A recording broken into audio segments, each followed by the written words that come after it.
Hello viewers, you have just seen the light coming out of the lamp and reaching at the end of these transparent fibers.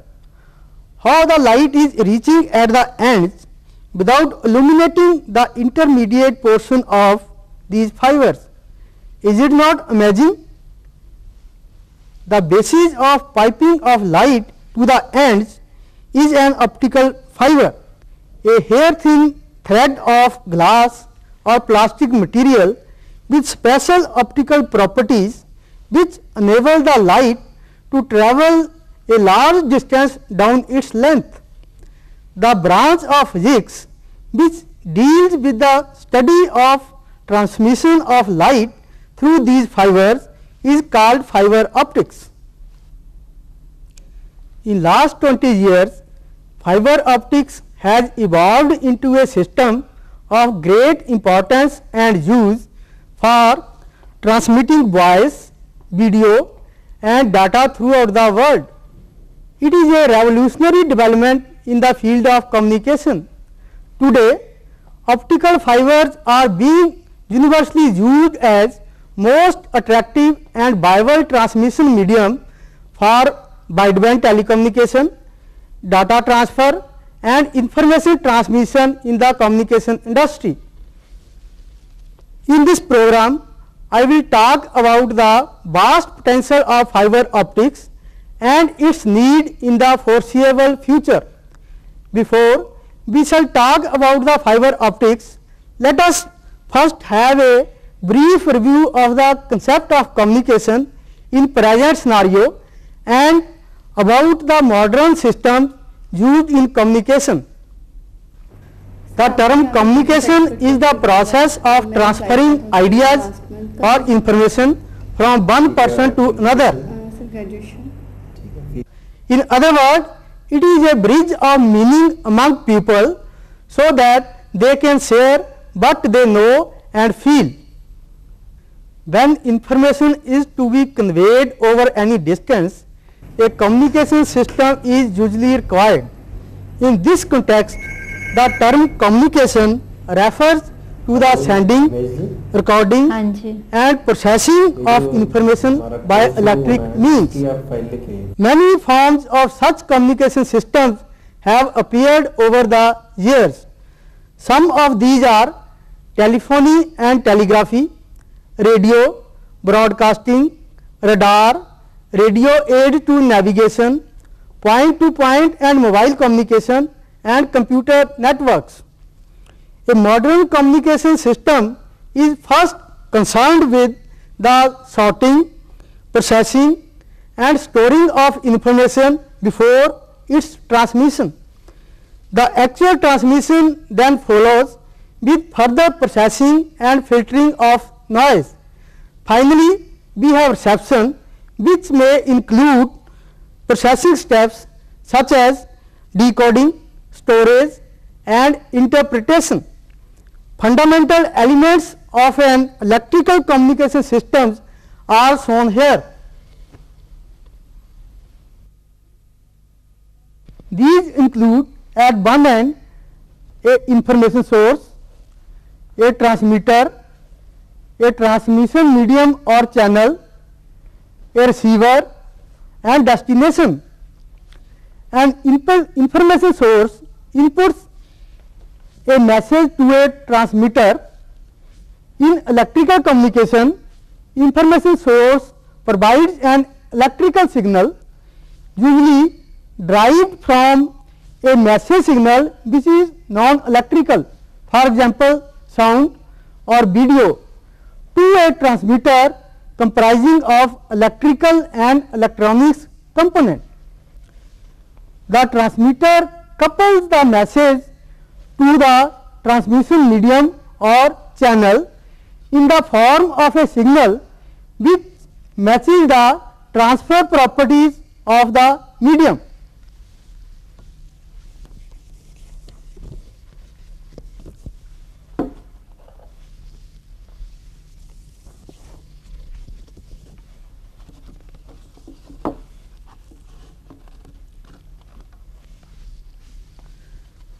This is achieved by superimposing or modulating the information signal over a electromagnetic wave which acts as a carrier for the information signal.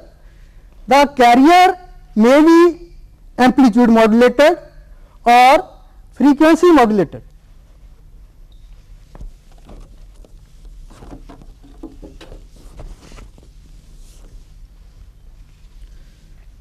The transmission medium or channel is the medium bridging the distance between the transmitter and the receiver. It can be either a guided transmission line such as parallel wires or a waveguide used in telephone networks, or it can be a unguided atmospheric or space channel as used in radio or TV links. As the signal travels through the transmission medium, it may progressively both attenuation as well as distorted with increasing distance. The purpose of the receiver is to extract the weakened and distorted signal from the transmission medium, amplify it and restore it to its original form before passing on to the destination.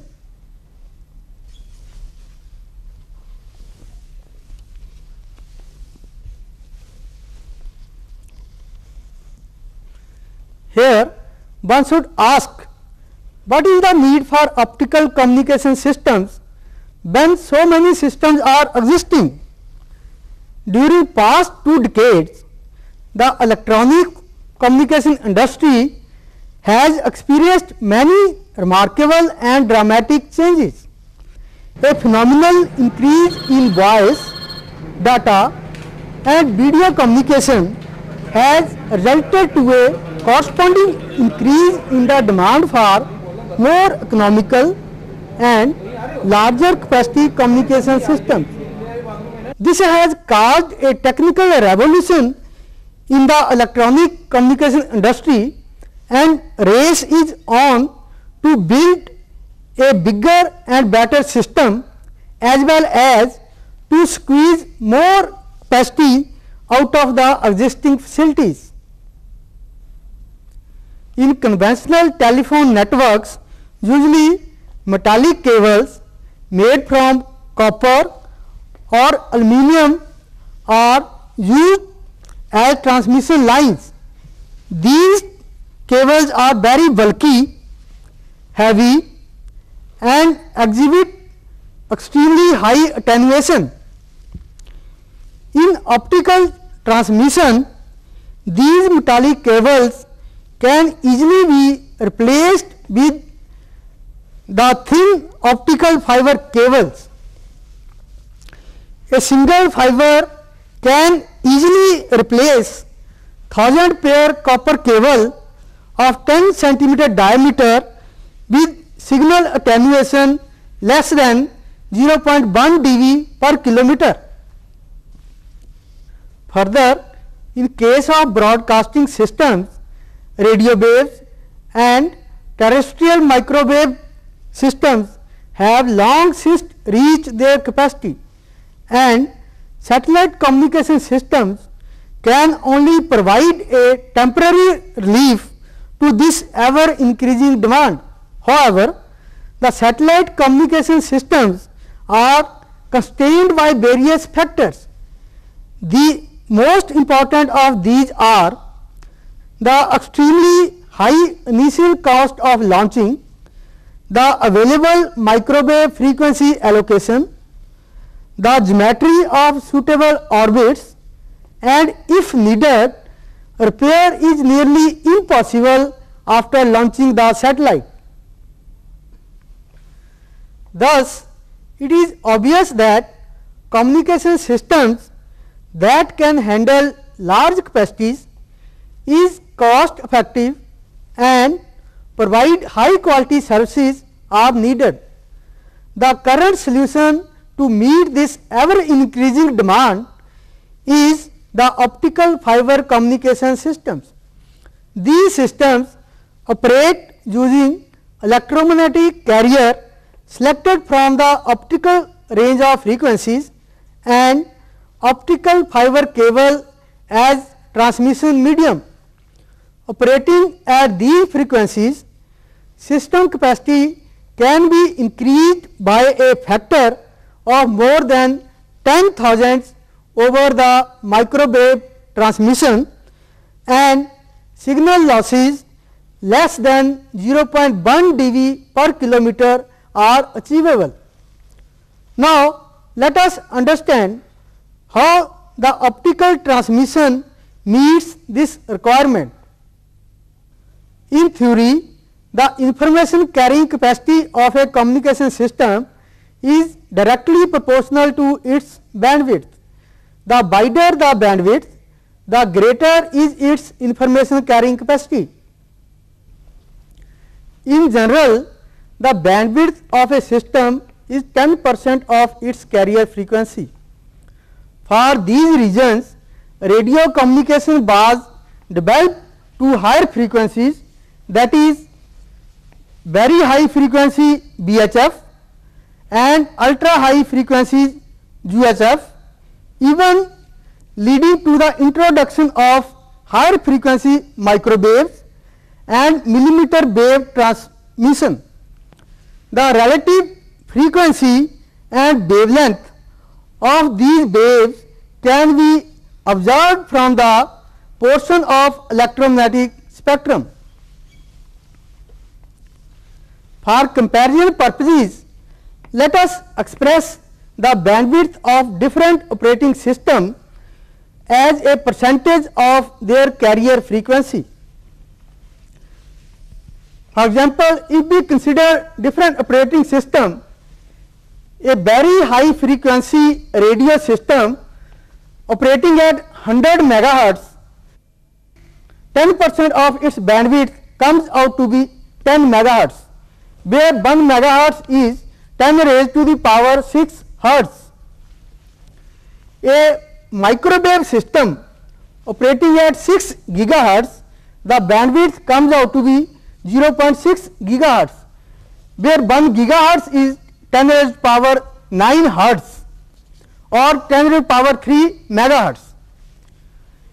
An optical system which operates using light as a carrier, its frequency will be 10 raised to power 14 hertz or 10 raised to the power 5 gigahertz, and its bandwidth comes out to be 10 raised to power 4 gigahertz or it is 10,000 gigahertz.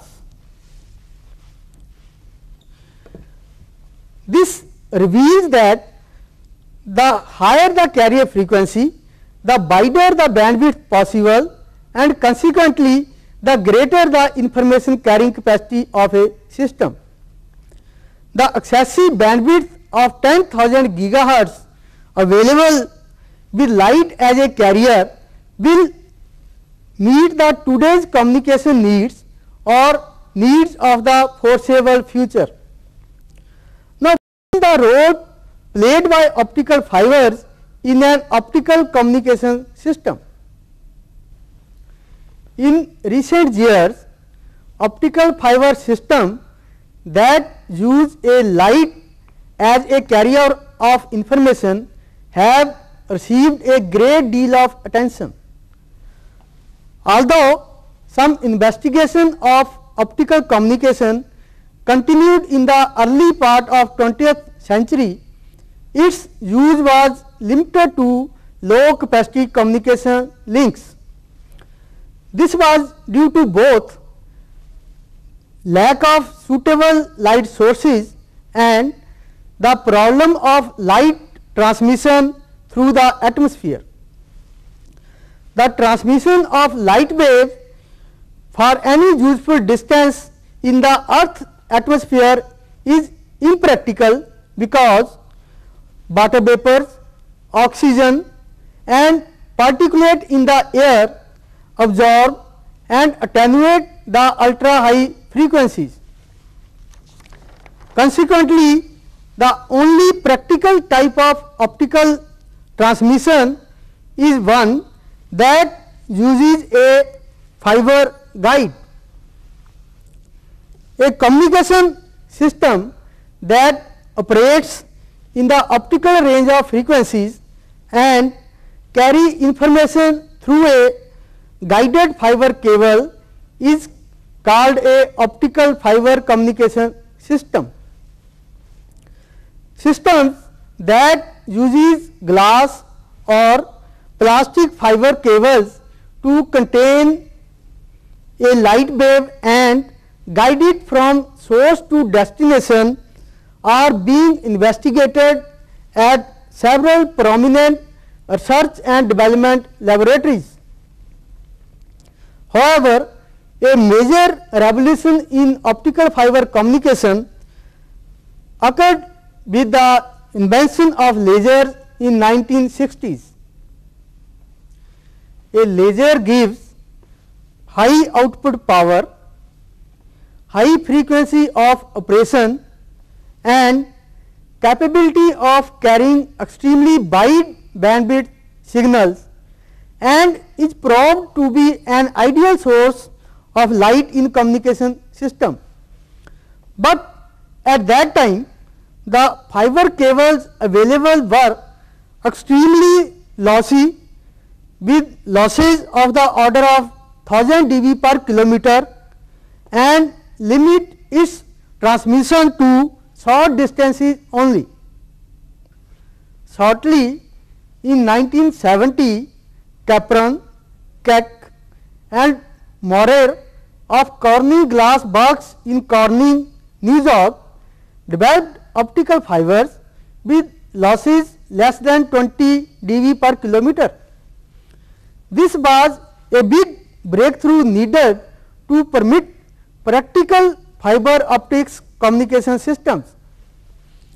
Further refinement of optical fiber cables and the development of high quality affordable light sources and detectors have opened the door to development of high quality, high capacity and efficient optical fiber communication systems.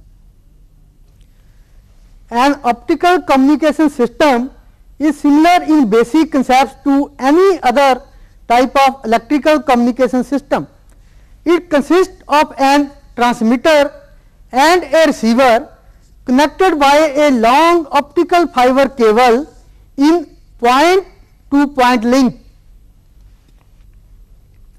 For demonstration purpose, here we have a simple fiber optic system.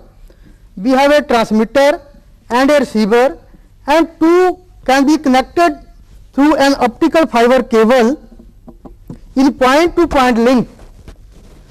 Now, any signal, whether it is an analog signal or it is a digital signal, it can be sent from transmitter to receiver.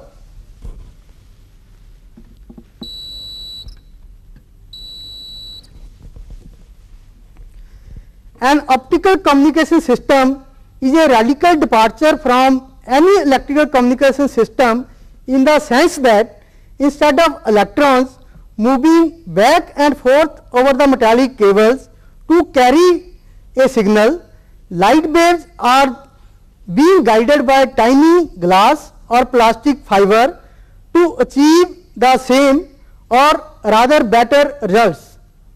In a way, it is a blending of technology of optics and electronics. Friends, from what has been said so far, it might be thought that it is only communication over large distances which is of interest to anyone.